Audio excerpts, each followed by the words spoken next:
श्री अष्टलक्ष्मी स्तोत्रम् सुमनसवन्दितसुन्दरि माधवी चन्द्रसहोदरि हेममये मुनिगणवन्दितमोक्षप्रदायनि मञ्जुलभाषणि वेदनुते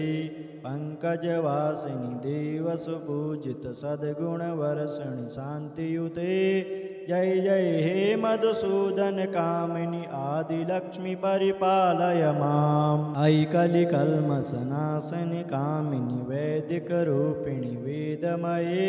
क्षीरसमुद्भवमङ्गलरूपिणि मन्त्रनिवासिनि मन्त्रनुते मङ्गलदायिनि अम्बुजवासिनि देवगणाश्रितपादयुते जय जय हे मधुसूदन कामिनि धान्यलक्ष्मी सदा पालय माम् जय वरवर्षिणि वैष्णवी भार्गवी मन्त्रस्वरूपिणि मन्त्रमये सुरगणपूजित शीघ्रफलप्रद ज्ञानविकासिनि शास्त्रनुते भवभयहारिणि पापविमोचनि साधुजनाश्रितपादयुते जय जय हे मधुसूदन कामिनि धैर्यलक्ष्मी परिपालय माम् जय जय दुर्गतिनाशिनि कामिनि सर्वफलप्रद शास्त्रमये रथगजतुरगपदाति समावृत परिजनमण्डितलोकनुते हरिहर ब्रह्म सुपूजित सेवित तापनिवारिणि पादयुते जय जय हे मधुसूदन कामिनि गजलक्ष्मी रूपेण पालय माम् ऐ खगवाहिनि मोहिनि चक्रणि रागविवर्धनि ज्ञानमये गुणगणवारधि लोकहितैषिणीश्वर सप्तभूषितगाननुते सकलसुरासुरदेवमुनीश्वर मानववन्दितपादयुते जय जय हे मधुसूदन कामिनि सन्तानलक्ष्मी त्वं पालय माम् जय कमलासिनि सद्गतिदायिनि ज्ञानविकासिनि गानमये अनुदिनमर्चित कुङ्कुमधूसरभूषितवासितवाद्यनुते कनकधरास्तुति वैभववन्दित शङ्करदेशिकमान्यपदे जय जय हे मधुसूदन कामिनि विजयलक्ष्मी सदा पालय माम् प्रणतसुरेश्वरि भारति भार्गवी शोकविनाशिनि रत्नमये मणिमयभूषितकर्णविभूषण शान्तिसमावृतहास्यमुखी नवनिधिदायिनि कलिमलहारिणि कामितफलप्रदहस्तयुते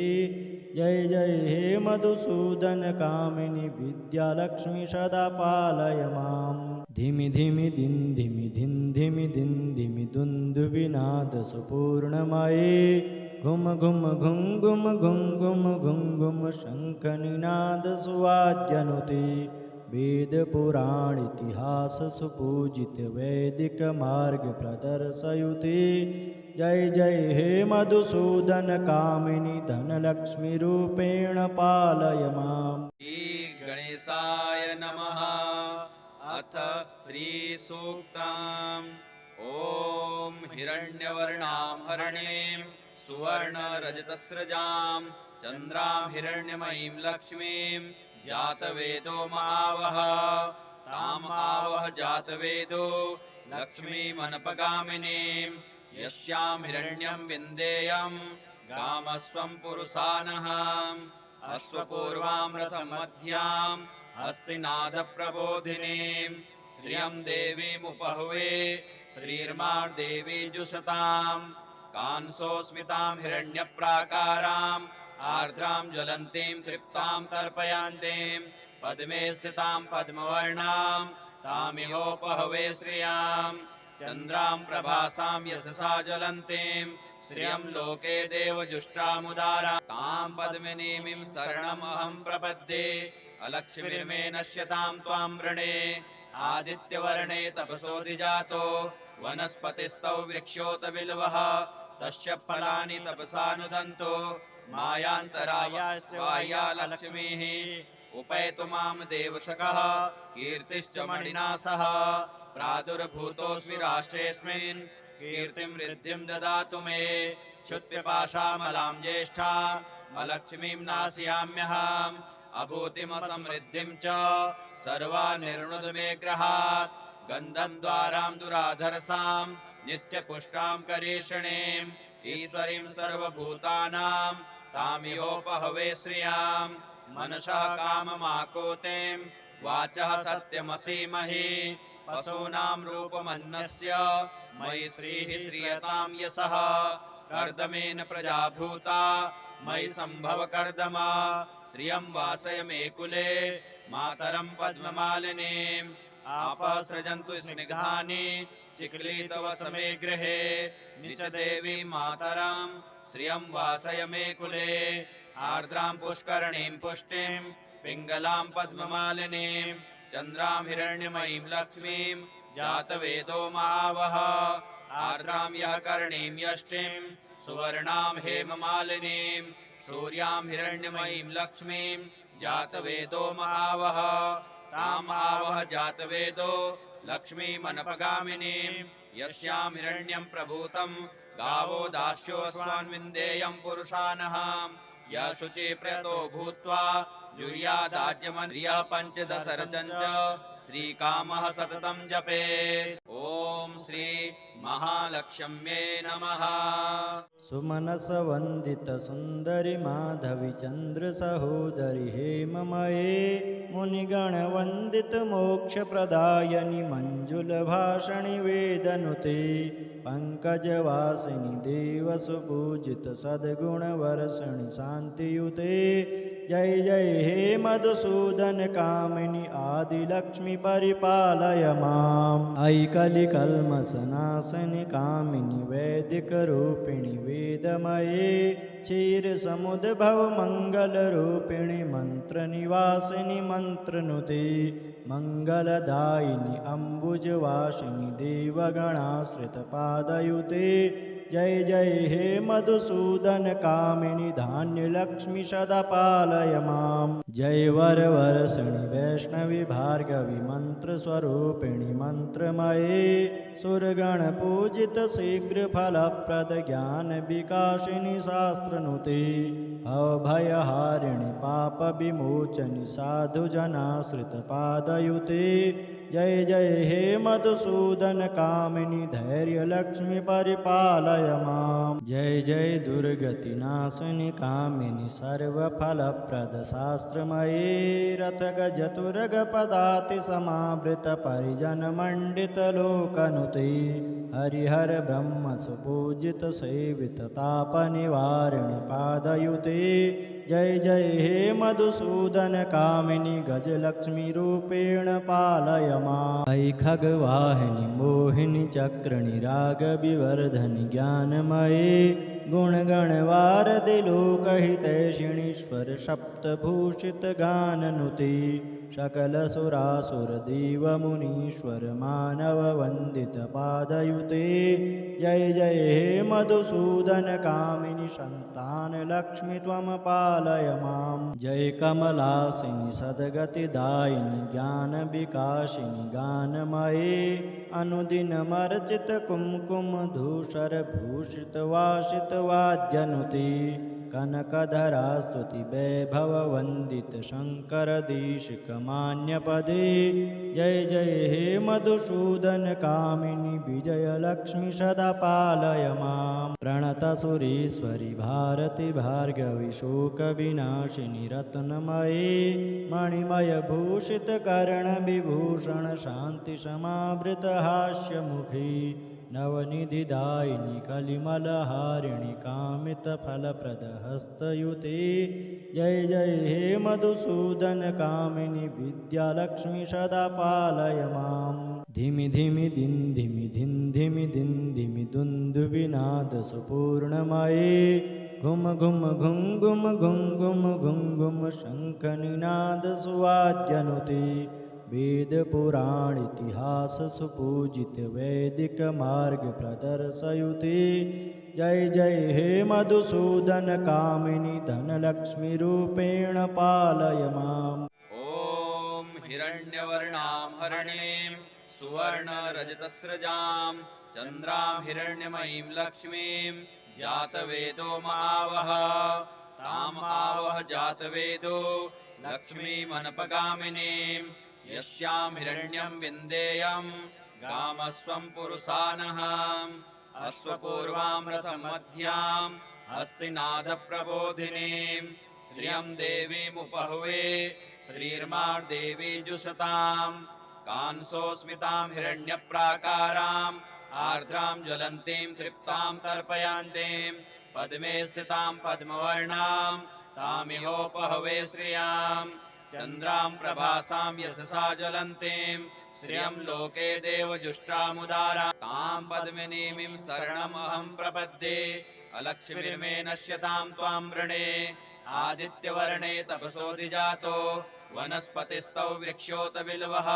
तस्य फलानि तपसानुदन्तो मायान्तराया लक्ष्मीः उपैतु मां देवशकः कीर्तिश्च मणिना सह प्रादुर्भूतोऽस्मि राष्ट्रेऽस्मिन् कीर्तिं वृद्धिं ददातु मे क्षुत्पिपाशामलां ज्येष्ठामलक्ष्मीं नाशयाम्यहम् अभूतिमसमृद्धिं च सर्वान् निर्णुद मे गृहात् गन्धं द्वारां दुराधरसां नित्यपुष्टां करीषणीं ईश्वरीं सर्वभूतानां तामिहोपहवे श्रियाम् मनसः काममाकोतिं वाचः सत्यमसीमहि पशूनां रूपमन्नस्य मयि श्रीः श्रियतां यशः कर्दमेन प्रजा भूता मयि सम्भव कर्दम श्रियं वासय मे कुले मातरं पद्ममालिनीम् आपः सृजन्तु स्निग्धानि चिक्लीतव समे गृहे निच देवी मातरं श्रियं वासय मे कुले आर्द्रां पुष्करणीं पुष्टिं पिङ्गलां पद्ममालिनीं चन्द्रां हिरण्यमयीं लक्ष्मीं जातवेदो महावः आर्द्रां यः कर्णीं यष्टिं सुवर्णां हेममालिनीं सूर्यां हिरण्यमयीं लक्ष्मीं जातवेदो महावः ताम् आवह जातवेदो लक्ष्मीमनपगामिनीं यस्यां हिरण्यं प्रभूतं गावो दास्योऽस्मान् विन्देयं पुरुषानः या शुचि प्रयतो भूत्वा जुर्यादाज्यमन्त्रियः पञ्चदशरचञ्च श्रीकामः सततं जपेत्। ॐ श्री महालक्ष्म्ये नमः। सुमनसवन्दित सुन्दरि माधवि चन्द्र सहोदरि हेममये मुनिगणवन्दित मोक्षप्रदायनि मञ्जुलभाषणि वेदनुते पङ्कजवासिनि देवसुपूजित सद्गुणवर्षणि शान्तियुते जय जय हे मधुसूदन कामिनि आदिलक्ष्मी परिपालय माम् ऐकलिकल्मषनाशिनि कामिनि वैदिकरूपिणि वेदमये क्षीरसमुद्भव मङ्गलरूपिणि मन्त्रनिवासिनि मन्त्रनुते मङ्गलदायिनि अम्बुजवासिनि देवगणाश्रितपादयुते जय जय हे मधुसूदन कामिनि धान्यलक्ष्मी सदा पालय माम् जय वरवर्षिणि वैष्णवि भार्गवि मन्त्रस्वरूपिणि मन्त्रमये सुरगणपूजित शीघ्रफलप्रद ज्ञानविकासिनि शास्त्रनुते अभयहारिणि पापविमोचनि साधुजनाश्रितपादयुते जय जय हे मधुसूदन कामिनि धैर्यलक्ष्मी परिपालय माम् जय जय दुर्गतिनाशिनि कामिनि सर्वफलप्रद शास्त्रमये रथगजतुरगपदाति समावृत परिजनमण्डित लोकनुते हरिहर ब्रह्म सुपूजित सेवित तापनिवारिणि पादयुते जय जय हे मधुसूदन कामिनि गजलक्ष्मी रूपेण पालय माम् ऐ खगवाहिनि मोहिनि चक्रणि रागविवर्धनि ज्ञानमये गुणगणवारदि लोकहितैषिणीश्वर सप्तभूषित गाननुते सकलसुरासुरदेवमुनीश्वर मानववन्दित पादयुते जय जय हे मधुसूदन कामिनि सन्तानलक्ष्मी त्वं पालय माम् जय कमलासिनि सद्गतिदायिनि ज्ञानविकासिनि गानमये अनुदिनमर्चित कुङ्कुमधूसरभूषित वासित वाद्यनुते कनकधरा स्तुति वैभव वंदित शंकर देशिक मान्य पदे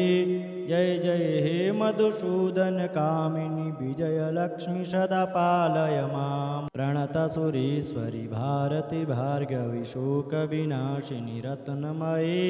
मणिमय भूषित कर्ण विभूषण शांति समावृत हास्य मुखी नवनिधिदायिनी कलिमलहारिणि कामितफलप्रदहस्तयुते जय जय हे मधुसूदन कामिनी विद्यालक्ष्मी सदा पालय मां धिमि धिमि दिन धिमि धिन धिमि दिन धिमि दुन्दुभिनाद सुपूर्णमये घुम घुम घुम घुम घुम घुम घुम घुम शङ्खनिनाद सुवाद्यनुते वेद पुराण इतिहास सुपूजित वैदिक मार्ग प्रदर्शयुते जय जय हे मधुसूदन कामिनी धनलक्ष्मी रूपेण पालय माम् श्री गणेशाय नमः। अथ श्री सूक्तम्। ॐ हिरण्यवर्णां हरणीं सुवर्णरजतस्रजां चन्द्रां हिरण्यमयीं लक्ष्मीं जातवेदो महावः ताम् आवह जातवेदो लक्ष्मीमनपगामिनीं यस्यां हिरण्यं विन्देयं गामस्वं पुरुषानः अश्वपूर्वां रथमध्यां हस्तिनादप्रबोधिनीं श्रियं देवीमुपहवे श्रीर्मार्देवी जुषतां कांसोऽस्मितां हिरण्यप्राकाराम् आर्द्रां ज्वलन्तीं तृप्तां तर्पयन्तीं पद्मे स्थितां पद्मवर्णां तामिहोपहवे श्रियां चन्द्रां प्रभासां यशसा ज्वलन्तीं श्रियं लोके देवजुष्टामुदारां तां पद्मिनीमिं शरणमहं प्रपद्ये अलक्ष्मीर्मे नश्यतां त्वां वृणे आदित्यवर्णे तपसोऽधिजातो वनस्पतिस्तौ वृक्षोत बिल्वः तस्य फलानि तपसानुदन्तो मायान्तराया लक्ष्मीः उपैतु मां देवशकः कीर्तिश्च मणिना सह प्रादुर्भूतोऽस्मि राष्ट्रेऽस्मिन् कीर्तिं वृद्धिं ददातु मे क्षुत्पिपाशामलां ज्येष्ठामलक्ष्मीं नाशयाम्यहम् अभूतिमसमृद्धिं च सर्वानिर्णुद मे गृहात् गन्धं द्वारां दुराधरसां नित्यपुष्टां करीषणीं ईश्वरीं सर्वभूतानां तामिहोपहवे श्रियां मनसः काममाकोतिं वाचः सत्यमसीमहि पशूनां रूपमन्नस्य मयि श्रीः श्रियतां यशः कर्दमेन प्रजा भूता मयि सम्भव कर्दम श्रियं वासय मे कुले मातरं पद्ममालिनीम् आपः सृजन्तु स्निग्धानि चिक्लीतव समे गृहे निच देवी मातरं श्रियं वासय मे कुले आर्द्रां पुष्करणीं पुष्टिं पिङ्गलां पद्ममालिनीं चन्द्रां हिरण्यमयीं लक्ष्मीं जातवेदो महावः आर्द्रां यः कर्णीं यष्टिं सुवर्णां हेममालिनीं सूर्यां हिरण्यमयीं लक्ष्मीं जातवेदो महावः ताम् आवह जातवेदो लक्ष्मीमनपगामिनीं यस्यां हिरण्यं प्रभूतं गावो दास्योऽस्मान् विन्देयं पुरुषानः यः शुचिप्रतो भूत्वा जुर्यादाज्यमन्त्रियः पञ्चदशरचञ्च श्रीकामः सततं जपेत्। ॐ श्री महालक्ष्म्ये नमः। मनस वंदित सुंदरी माधवी चंद्र सहोदरी हेममये मुनिगण वंदित मोक्ष प्रदायनि मंजुल भाषणि वेदनुते पंकजवासिनि देव सुपूजित सद्गुण वर्षणि शांतियुते जय जय हे मधुसूदन कामिनी आदिलक्ष्मी परिपालय माम् ऐकलिकल्मषनाशिनि कामिनी वैदिक रूपिणि वेदमये क्षीर समुद्भव मंगल रूपिणि मंत्र निवासिनि मंत्रनुते मंगलदायिनि अम्बुजवासिनि देवगणाश्रित पादयुते जय जय हे मधुसूदन कामिनी धान्यलक्ष्मी सदा पालय माम् जय वरवर्षिणि वैष्णवी भार्गवी मन्त्रस्वरूपिणि मन्त्रमये सुरगणपूजित शीघ्रफलप्रद ज्ञानविकासिनि शास्त्रनुते अभयहारिणि पापविमोचनि साधुजनाश्रितपादयुते जय जय हे मधुसूदन कामिनी धैर्यलक्ष्मी परिपालय माम् जय जय दुर्गतिनाशिनि कामिनी सर्वफलप्रद शास्त्रमये रथगजतुरगपदाति समावृत परिजनमण्डित लोकनुते हरिहर ब्रह्म सुपूजित सेवित तापनिवारिणि पादयुते जय जय हे मधुसूदन कामिनी गजलक्ष्मी रूपेण पालय माम् अयि खगवाहिनि मोहिनि चक्रणि रागविवर्धनि ज्ञानमये गुणगणवारधि लोकहितैषिणीश्वर सप्तभूषित गाननुते सकलसुरासुरदेवमुनीश्वर मानववन्दित पादयुते जय जय हे मधुसूदन कामिनी सन्तानलक्ष्मी त्वं पालय माम् जय कमलासिनि सद्गतिदायिनि ज्ञानविकासिनि गानमये अनुदिनमर्चित कुङ्कुमधूसर भूषित वासित वाद्यनुते कनकधरा स्तुति वैभव वन्दित शङ्करदेशिकमान्यपदे जय जय हे मधुसूदन कामिनी विजयलक्ष्मी सदा पालय माम् प्रणतसुरेश्वरि भारति भार्गवी शोकविनाशिनि रत्नमये मणिमयभूषित कर्णविभूषण शान्तिसमावृत हास्यमुखी नवनिधिदायिनि कलिमलहारिणि कामितफलप्रदहस्तयुते जय जय हे मधुसूदन कामिनी विद्यालक्ष्मी सदा पालय माम् धिमि धिमि दिन धिमि धिन धिमि दिन धिमि दुन्दुभिनाद सुपूर्णमये घुम घुम घुम घुम घुम घुम घुम घुम शङ्खनिनाद सुवाद्यनुते वेदपुराणेतिहास सुपूजित वैदिक मार्ग प्रदर्शयुते जय जय हे मधुसूदन कामिनी धनलक्ष्मी रूपेण पालय माम् ॐ हिरण्यवर्णां हरणीं सुवर्णरजतस्रजां चन्द्रां हिरण्यमयीं लक्ष्मीं जातवेदो मावह ताम् आवह जातवेदो लक्ष्मीमनपगामिनीं यस्यां हिरण्यं विन्देयं गामस्वं पुरुषानः अश्वपूर्वां रथमध्यां हस्तिनादप्रबोधिनीं श्रियं देवीमुपहुवे श्रीर्मार्देवी जुषतां कांसोऽस्मितां हिरण्यप्राकाराम् आर्द्रां ज्वलन्तीं तृप्तां तर्पयान्तीं पद्मे स्थितां पद्मवर्णां तामिहोपहवे श्रियां चन्द्रां प्रभासां यशसा ज्वलन्तीं श्रियं लोके देवजुष्टामुदारां तां पद्मिनीमिं शरणमहं प्रपद्ये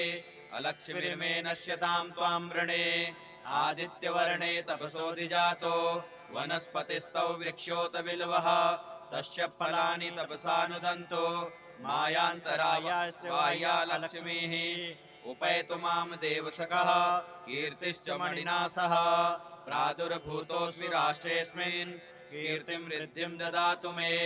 क्षुत्पिपाशामलां ज्येष्ठामलक्ष्मीं नाशयाम्यहम् अभूतिमसमृद्धिं च सर्वानिर्णुद मे ग्रहात् गन्धं द्वारां दुराधरसां नित्यपुष्टां करीषिणीम् ईश्वरीं सर्वभूतानां तामिहोपहवे श्रियां मनसः काममाकोतिं वाचः सत्यमसीमहि पशूनां रूपमन्नस्य मयि श्रीः श्रियतां यशः कर्दमेन प्रजा भूता मयि सम्भव कर्दमा श्रियं वासय मे कुले मातरं पद्ममालिनीम् आपः सृजन्तु स्निग्धानि चिक्ली तव समे गृहे निच देवी मातरं श्रियं वासय मे कुले आर्द्रां पुष्करणीं पुष्टिं पिङ्गलां पद्ममालिनीं चन्द्रां हिरण्यमयीं लक्ष्मीं जातवेदो मावह आर्द्रां यः करणीं यष्टिं सुवर्णां हेममालिनीं सूर्यां हिरण्यमयीं लक्ष्मीं जातवेदो महावह ताम आवह जातवेदो लक्ष्मीमनपगामिनीं यस्यामिरण्यं प्रभूतं गावो दास्योऽस्वान्विन्देयं पुरुषानः य शुचि प्रयतो भूत्वा जुर्यादाज्यमन्त्रियः पञ्चदशरचञ्च श्रीकामः सततं जपेत्। ॐ श्री महालक्ष्म्ये नमः।